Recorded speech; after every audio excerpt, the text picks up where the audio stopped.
ನಿನ್ನೆ ದಿವಸ ಮಾನ್ಯ ಜಿಲ್ಲಾಧಿಕಾರಿಗಳ ನಿರ್ದೇಶನದಂತೆ ಸ್ವಲ್ಪ ಮಾರ್ಕೆಟ್ ಇಂಟೆಲಿಜೆನ್ಸ್ ನಮಗೇನು ಬಂದಿತ್ತು ಆ ಪ್ರಕಾರವಾಗಿ ನಾವು ಈ ಶಿವಮ್ ಅಸೋಸಿಯೇಟ್ ಏನು ಕಂಪನಿ ಇದೆ ಆ ಕಂಪನಿಗೆ ಏನು ಶಿವಾನಂದ್ ನೀಲ್ನವರವರು ಏನು CMD ಅಲ್ಲಿ ನಾವು ಒಂದು ಪ್ರಾಥಮಿಕ ತನಿಖೆಯನ್ನು ನಾವು ಸಹಕಾರಿ ಇಲಾಖೆ DR ಅವರು ACP ಮಾರ್ಕೆಟ್ ಅವರು ಆಮೇಲೆ ಈ ಜ್ಯೂರಿಸ್ಡಿಕ್ಷನಲ್ CP ಅವರು ಹೋಗಿ ಇನ್ವೆಸ್ಟಿಗೇಷನ್ ಎಲ್ಲ ಪ್ರಾಥಮಿಕವಾಗಿ ನಡೆಸ್ಕೊಂಡು ಬಂದಿದ್ವಿ.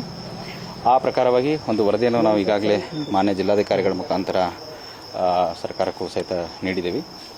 ಈ ಒಂದು ಹಂತದಲ್ಲಿ ಮಾನ್ಯ ಜಿಲ್ಲಾಧಿಕಾರಿಗಳ ಒಂದು ನಿರ್ದೇಶನದಂತೆ ನಮ್ಮ ARCS ಏನಿದ್ದಾರೆ ಅವರಿಗೆ ಒಂದು ಅಥರೈಸೇಷನ್ ಅನ್ನು ಕೊಟ್ಟಿದ್ದಾರೆ. ಆ ಪ್ರಕಾರವಾಗಿ ಅವರು ಒಂದು FIR ಅನ್ನು ಮಾಳಮಾರುತಿ ಪೊಲೀಸ್ ಸ್ಟೇಷನಲ್ಲಿ ನೀಡಿದರು. ಆ ಪ್ರಕಾರವಾಗಿ ಏನು ನಮ್ಮ ಶಿವಾನಂದ್ ನೀಲ್ನವರಿದ್ದಾರೆ ಅವರನ್ನು ಈಗ ಪೊಲೀಸ್ ಇಲಾಖೆ ಬಂಧಿಸಿದೆ.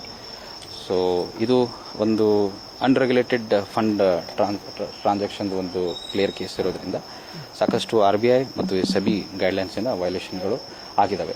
ಸೊ ಪ್ರಾಥಮಿಕ ಈ ಹಂತದ ತನಿಖೆಯಲ್ಲಿ ಇಷ್ಟು ನಮಗೆ ಗಮನಕ್ಕೆ ಬಂದಿದೆ. ಸೊ ಇನ್ನಷ್ಟು ತನಿಖೆಯನ್ನು ನಾವು ನಡೆಸ್ಕೊಳ್ತೀವಿ.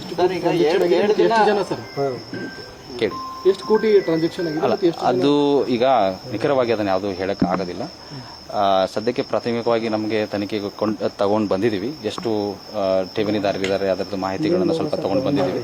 ಸ್ವಲ್ಪ ಅದನ್ನು ಮಾಹಿತಿಯನ್ನು ಈಗ ಅವರು ಕರ್ಕೊಂಡು ಬಂದಿದ್ದಾಗೆ ಸ್ವಲ್ಪ ಇನ್ವೆಸ್ಟಿಗೇಷನ್ ಆದಮೇಲೆ ಸಂಪೂರ್ಣವಾದ ಮಾಹಿತಿ ನಮಗೆ ತಿಳಿತದೆ. ನಾಳೆ ಮಾನ್ಯ ಜಿಲ್ಲಾಧಿಕಾರಿಗಳು ಹಾಗೂ ಮಾನ್ಯ ಪೊಲೀಸ್ ಆಯುಕ್ತರು ಇಬ್ಬರು ಸಹಿತ ತಮಗೆಲ್ಲ ಒಂದು ಪ್ರೆಸ್ ಮೀಟ್ ಮಾಡಿ ಇನ್ ಡೀಟೇಲ್ ಏನು ಆಗಿದೆ, ಆಗು ಹೋಗುಗಳು ಎಷ್ಟಾಗಿದ್ದಾವೆ ಏನೆಂಬುದನ್ನು ಮಾಹಿತಿಯನ್ನು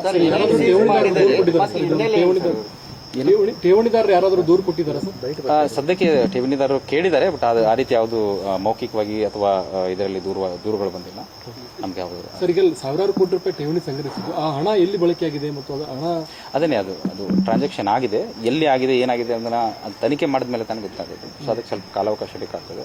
ತನಿಖೆ ಮಾಡಿದ್ಮೇಲೆ ನಾವು ಅದನ್ನ ವಿವರವಾಗಿ ಮಾನ್ಯ ಜಿಲ್ಲಾಧಿಕಾರಿಗಳು ನಾಳೆ ತಮಗೆ ವಿವರವಾಗಿ ನೀಡುತ್ತೆ. ಸರ್, ಯಾವ ರೀತಿ ಮನುಷ್ಯ ಹಣ ಸಂಗ್ರಹ ಮಾಡ್ತಿದ್ದ ಮತ್ತು ಇವ್ರ ಹಿನ್ನೆಲೆ ಏನು, ಎಲ್ಲಿ ಅವರು ಅಲ್ಲ, ಅವ್ರ ಮೂಲ ಊರ ಬಗ್ಗೆ ತಮಗೆಲ್ಲ ಈಗಾಗಲೇ ಗೊತ್ತಿದೆ. ಅವರು ಈ ಶಿವಮ್ ಅಸೋಸಿಯೇಟ್ ಅಂತ ಹೆಸರಿನಲ್ಲಿ ಹ್ಯಾಂಡ್ ಲೋನ್ ಅಗ್ರಿಮೆಂಟ್ ಒಂದು ಮುಖಾಂತರವಾಗಿ ಸಾಕಷ್ಟು ಜನರಿಂದ ಅವರು ಲೋನ್ ರೂಪದಲ್ಲಿ ನಾವು ತಗೊಳ್ತೀವಿ ಅಂತ ಹೇಳಿ ಹಣವನ್ನು ತಗೊಂಡಿದ್ದಾರೆ. ಕೆಲವೊಂದು ಆ್ಯಪಲ್ಲಿ ಸಹಿತ ನಾವು ನೋಡ್ಕೊಂಡಿದ್ದೀವಿ. ಅದು ಎಷ್ಟು ರೂಪದಲ್ಲಿ ಬ್ಯಾಂಕ್ ಟ್ರಾನ್ಸಾಕ್ಷನ್ ಮಾಡ್ಕೊಂಡಿದ್ದಾರೆ, ಎಷ್ಟು ಕ್ಯಾಶ್ ರೂಪದಲ್ಲಿ ನೋಡ್ಕೊಂಡಿದ್ದಾರೆ ಅನ್ನೋದನ್ನು ಏನಿದೆ ಅದು ಸ್ವಲ್ಪ ಇನ್ವೆಸ್ಟಿಗೇಷನ್ ಆದಮೇಲೆ ಸಂಪೂರ್ಣವಾಗಿ ಮಾಹಿತಿ ಗೊತ್ತಾಗ್ತದೆ. ಅಂದಾಜು ಸರ್ ಎಷ್ಟು ಜನ ಇದ್ದಾರೆ ಅಂದಾಜು ಇಲ್ಲ, ನಾವು ವೆರಿಫೈ ಮಾಡಿ. ನೀವು ಉಲ್ಲೇಖ ಮಾಡಿದ್ರಿ 35,000 ಅನ್ನೋದು ಯಾವುದು? ಅದು ARCS ಅವರು ಮಾಡಿದ್ದಾರೆ. ARCS ಅವರು ಮಾಡಿದ್ದಾರೆ. ನನ್ನ ರಿಪೋರ್ಟ್ ಇನ್ನ ಸ್ವಲ್ಪ ಡೀಟೇಲ್ ಆಗಿ ನಾನು ಕಳಿಸ್ಕೊಟ್ಟಿದ್ದೀನಿ. ಸರ್ಕಾರಕ್ಕೆ ಬಂದ್ಮೇಲೆ ಅದೇನು ಕಾಂಪಿಟೆಂಟ್ ಅಥಾರಿಟಿ KPID ಅಂಡರಲ್ಲಿ ಅಪಾಯಿಂಟ್ ಮಾಡ್ತಾರೆ. ತದನಂತರ ಫರ್ದರ್ ಇನ್ವೆಸ್ಟಿಗೇಷನ್. ಇದು ರಿಜಿಸ್ಟ್ರೇಷನ್ 2020 ಅಲ್ಲಿ ಆಗಿದೆ. ಸರ್, ಕೇಸ್ ಏನಾದರೂ ಹಸ್ತಾಂತರ ಆಗುತ್ತೆ? FIR ದಲ್ಲಿ 2016 ಅದು ಮುಂದಿನ ಇದೆ. ನಾಳೆ ಅದ್ರ ಬಗ್ಗೆ ತಮಗೇನು ಇನ್ ಡೀಟೇಲ್ ಬೇಕಾಗಿದೆ, 2016 ಇನ್ ಡೀಟೇಲ್ ತಮಗೆ ಏನು ಅವಶ್ಯಕತೆ ಇದೆ ಎಲ್ಲವೂ ಸಹಿತ ಮಾನ್ಯ ಜಿಲ್ಲಾಧಿಕಾರಿಗಳು ಮತ್ತು ಪೊಲೀಸ್ ಆಯುಕ್ತರು ತಮಗೆ ನೀಡ್ತಾರೆ. ಠೇವಣಿದಾರರಿಗೆ ಭಯಗೊಂಡಿದ್ದಾರೆ ಸರ್, ಯಾಕಂದ್ರೆ ಅರೆಸ್ಟ್ ಆಗಿರುವಂತಹ ಕಾರಣ ಅಲ್ಲ. ನಮ್ಮ ಉದ್ದೇಶ ಮುಂದೆ ಆಗುವಂತಹ ಅನಾಹುತವನ್ನು ತಡೆಯೋದು. ನಮಗೆ ಯಾವ ರೀತಿ ಯಾರಿಗೆ ತೊಂದರೆ ಕೊಡಬೇಕನ್ನೋದಿಲ್ಲ. ಜಿಲ್ಲಾಡಳಿತದ ಸ್ಪಷ್ಟ ಒಂದು ಉದ್ದೇಶ ಇದು. ಈಗ ಆಗಿರೋದು ಆಗಿ ಹೋಗಿದೆ. ಇನ್ನು ಮುಂದೆ ಈ ರೀತಿ ಜನರಿಗೆ ಅನಾನುಕೂಲ ಆಗಬಾರ್ದು, ತೊಂದರೆ ಆಗ್ಬೋದು ಅನ್ನೋ ಉದ್ದೇಶದಿಂದ ನಾವು ಈ ಕ್ರಮವನ್ನು ತಗೊಂಡಿದ್ದೀವಿ.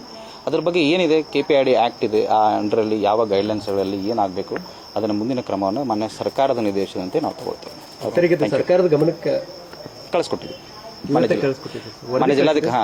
ಮಾನ್ಯ ಜಿಲ್ಲಾಧಿಕಾರಿಗಳ ಮುಖಾಂತರ ಕಳಿಸ್ಕೊಟ್ಟಿದ್ದೀವಿ. ನಾಳೆ ತಮಗೆಲ್ಲ ಬ್ರೀಫ್ ಮಾಡ್ತೀವಿ. Thank you.